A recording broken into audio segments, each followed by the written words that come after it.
Capital structure തിയറിയിലെ രണ്ടാമത്തെ തിയറിയാണ് NOI theory or net operating income theory.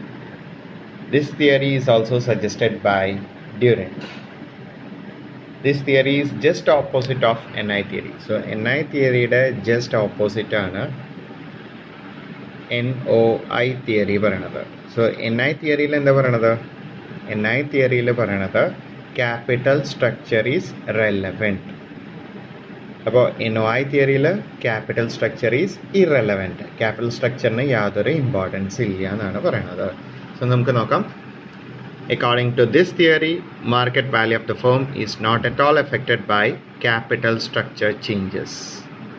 So capital structure ഉണ്ടാവുന്ന changes അനുസരിച്ച് ഒരു ഓർഗനൈസേഷൻ്റെ market വാല്യൂവിനെ effect ചെയ്യണില്ല എന്നാണ് ഈ തിയറിയിൽ പറയണത്. Value of the firm depend upon the EBIT and overall cost of capital. So value of the firm operating പ്രോഫിറ്റിനെ base ചെയ്തിട്ടാണ് നിൽക്കുന്നത്.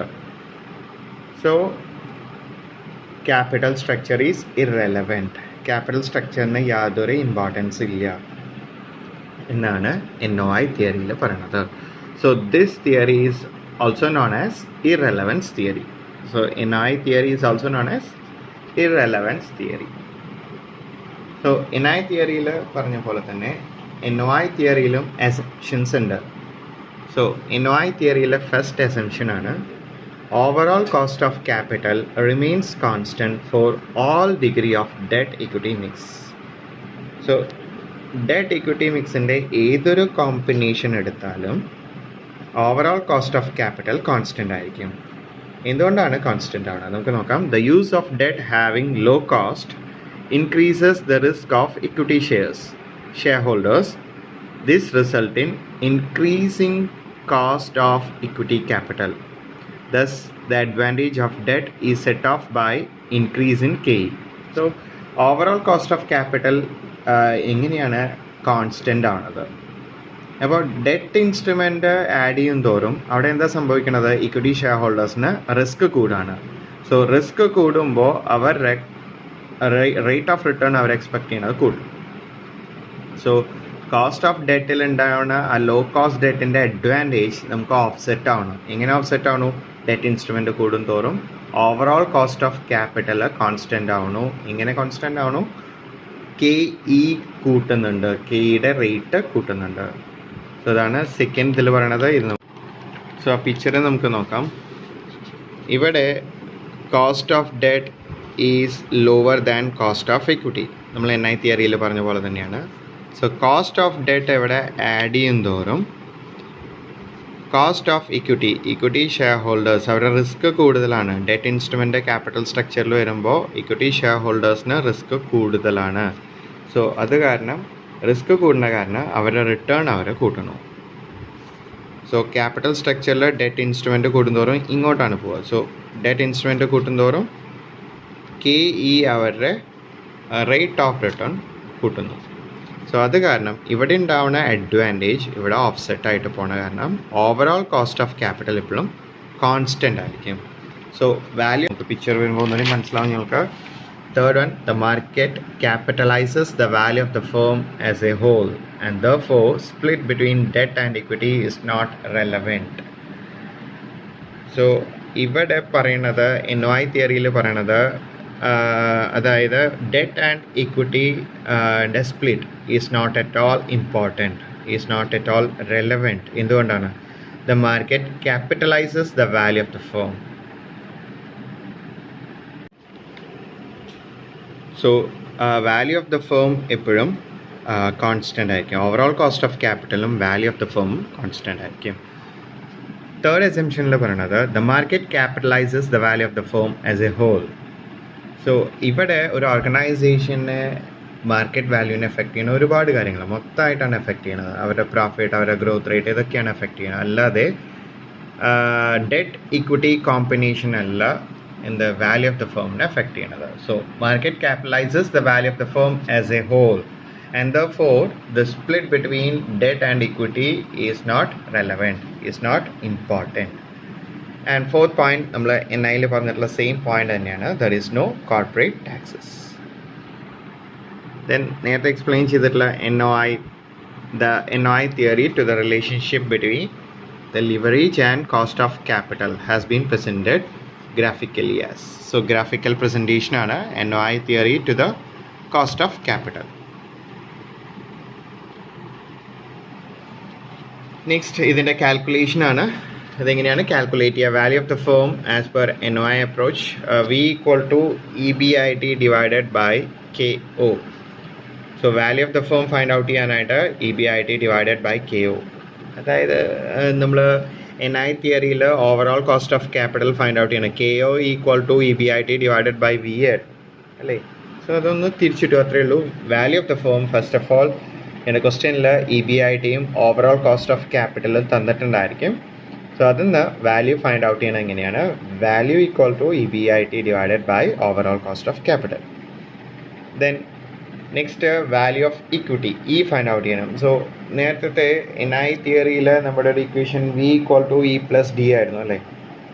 സോ ഇതിൽ എങ്ങനെ ഫൈൻഡ് ഔട്ട് ചെയ്യാം? V ആൻഡ് D ക്വസ്റ്റ്യനിൽ തന്നിട്ടുണ്ടായിരിക്കും. V പറഞ്ഞ value of the firm and D means market value of debt. Okay, so V and D തന്നിട്ടുണ്ടായിരിക്കും. അങ്ങനെയാണെങ്കിൽ ഫൈൻഡ് ഔട്ട് ചെയ്യാനുള്ള equation equal to V minus D ആണ്, റെസിഡ്യുവൽ വാല്യൂ ആണ്. Okay, then find out ചെയ്ത് കഴിഞ്ഞാൽ next നമ്മൾ find out ചെയ്യുന്നതാണ് KE cost of equity capital or equity capitalization rate. So അത് ഫൈൻഡ് ഔട്ട് ചെയ്യാനായിട്ട് നമ്മൾ NIയിൽ ഉപയോഗിച്ചിട്ടുണ്ടായിരുന്ന ഫൈൻഡ് ഔട്ട് ചെയ്യാനുള്ള equation NI divided by KE ആണ്.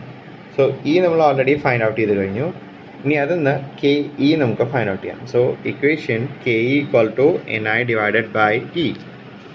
സോ KE ഇങ്ങോട്ട് പോയി ഡിനോമിനേറ്റർ ആയിട്ട് വന്നു. ഓക്കെ, therefore NI നിങ്ങൾക്കറിയാലോ EBIT minus I minus T minus PD.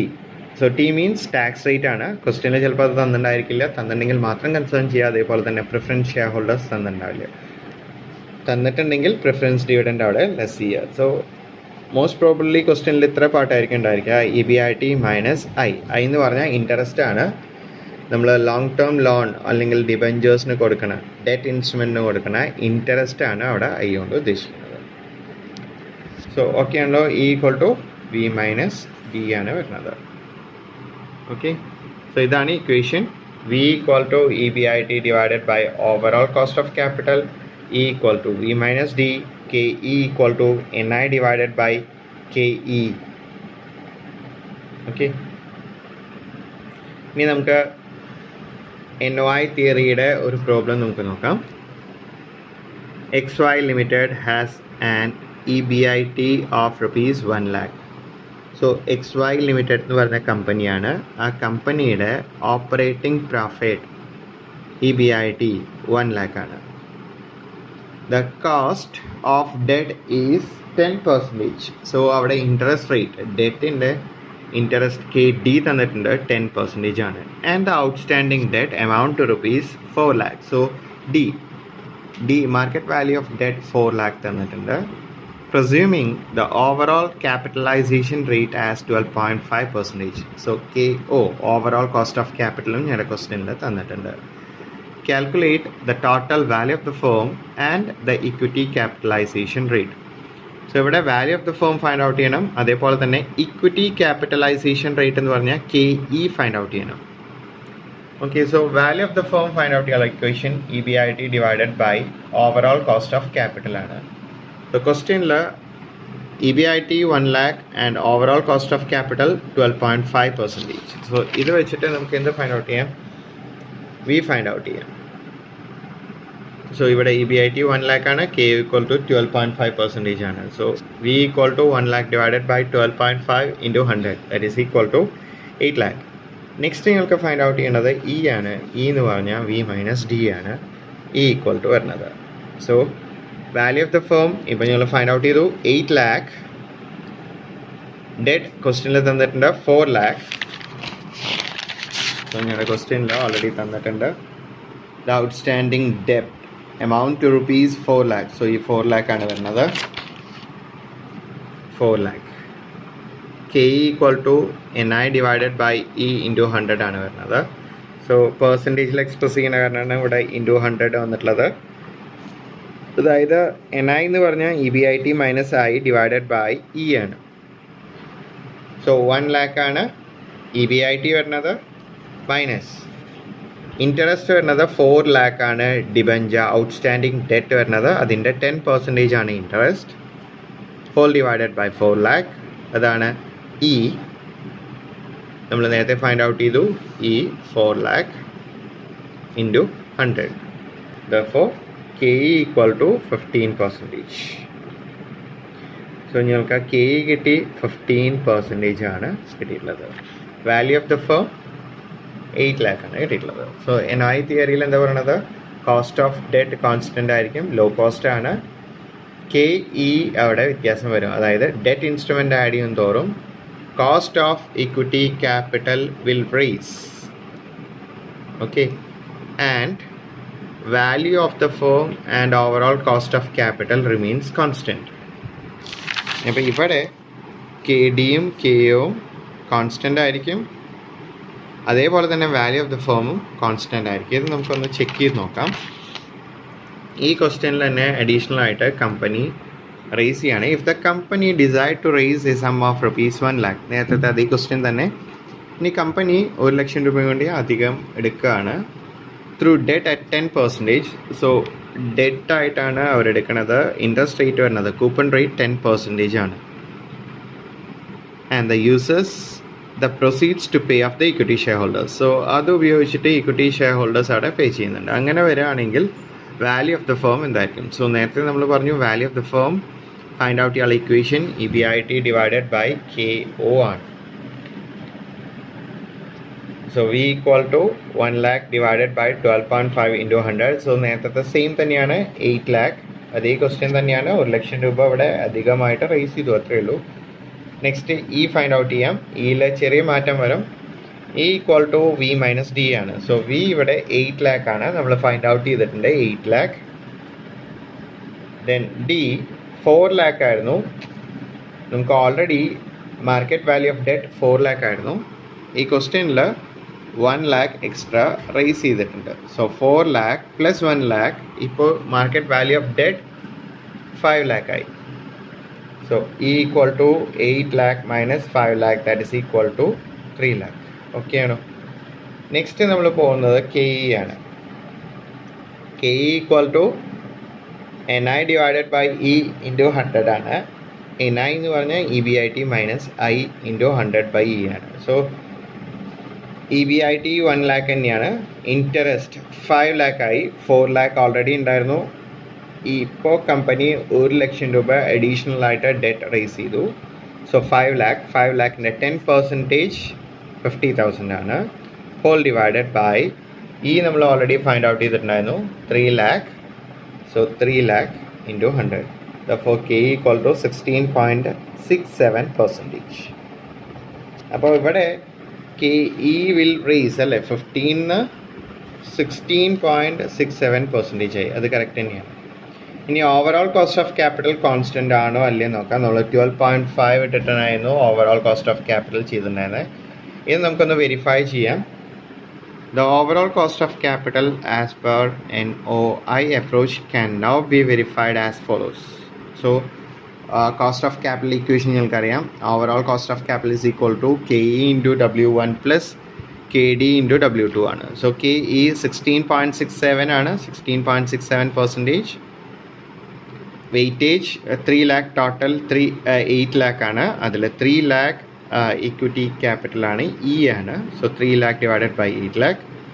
Debt 5 lakh divided by 8 lakh into 10 ആണ് വരുന്നത്. കോസ്റ്റ് ഓഫ് ഡെറ്റ് ഇവിടെ 10% ആണ്. So KD 10%. So 6.25 plus 6.25 that's equal to 12.50. So overall cost of capital remains constant. 12.50 തന്നെയാണ് ഇതിലും വരുന്നത്. Then ഇതിലും 12.50 തന്നെയാണ് വരുന്നത്. So overall cost of capital remains constant, മാറ്റം വരില്ല. And value of the firm remains also constant. ഇവിടെയും 8 lakh ആണ് വന്നിട്ടുള്ളത്, ഇവിടെയും 8 lakh.